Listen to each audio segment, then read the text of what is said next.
Kejadian pasal 39.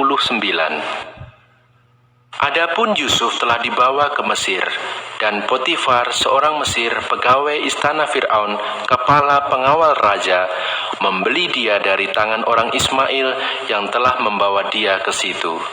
Tetapi Tuhan menyertai Yusuf, sehingga ia menjadi seorang yang selalu berhasil dalam pekerjaannya.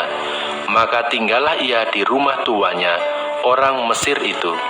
Setelah dilihat oleh tuannya bahwa Yusuf disertai Tuhan dan bahwa Tuhan membuat berhasil segala sesuatu yang dikerjakannya, maka Yusuf mendapat kasih tuannya dan ia boleh melayani dia.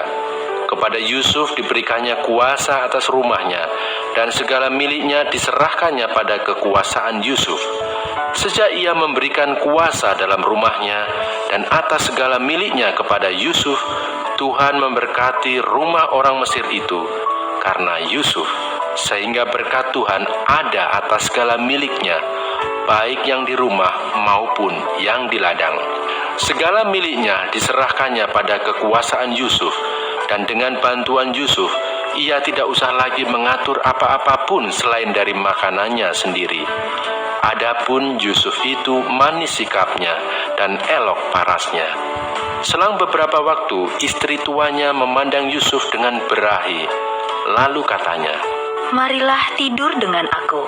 Tetapi Yusuf menolak dan berkata kepada istri tuanya itu, "Dengan bantuanku, tuanku itu tidak lagi mengatur apa yang ada di rumah ini, dan ia telah menyerahkan segala miliknya pada kekuasaanku. Bahkan di rumah ini, ia tidak lebih besar kuasanya daripadaku, dan tiada yang tidak diserahkannya kepadaku selain daripada engkau, sebab engkau istrinya. Bagaimanakah mungkin aku melakukan kejahatan yang besar ini dan berbuat dosa terhadap Allah?"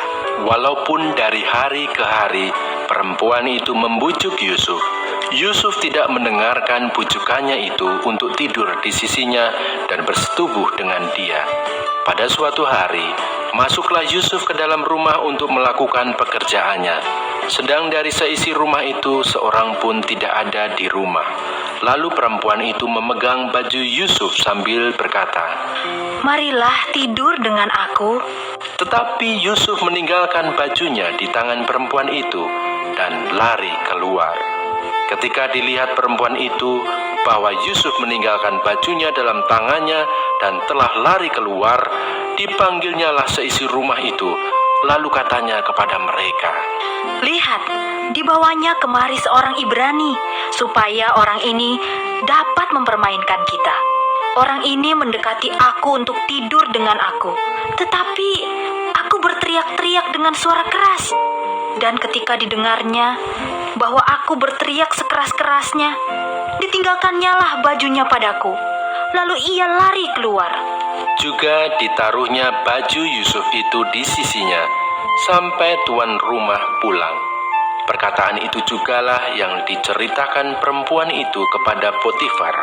Katanya, "Hamba orang Ibrani yang kau bawa kemari itu datang kepadaku untuk mempermainkan aku. Tetapi ketika aku berteriak sekeras-kerasnya, ditinggalkannya bajunya padaku, lalu ia lari keluar."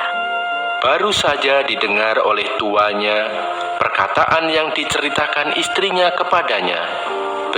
"Begitulah aku diperlakukan oleh hambamu itu," maka bangkitlah amarahnya. Lalu Yusuf ditangkap oleh tuanya dan dimasukkan ke dalam penjara, tempat tahanan-tahanan raja dikurung. Demikianlah Yusuf dipenjarakan di sana. Tetapi Tuhan menyertai Yusuf dan melimpahkan kasih setianya kepadanya, dan membuat Yusuf kesayangan bagi kepala penjara itu. Sebab itu kepala penjara mempercayakan semua tahanan dalam penjara itu kepada Yusuf, dan segala pekerjaan yang harus dilakukan di situ dialah yang mengurusnya. Dan kepala penjara tidak mencampuri segala yang dipercayakannya kepada Yusuf, karena Tuhan menyertai dia, dan apa yang dikerjakannya dibuat Tuhan berhasil.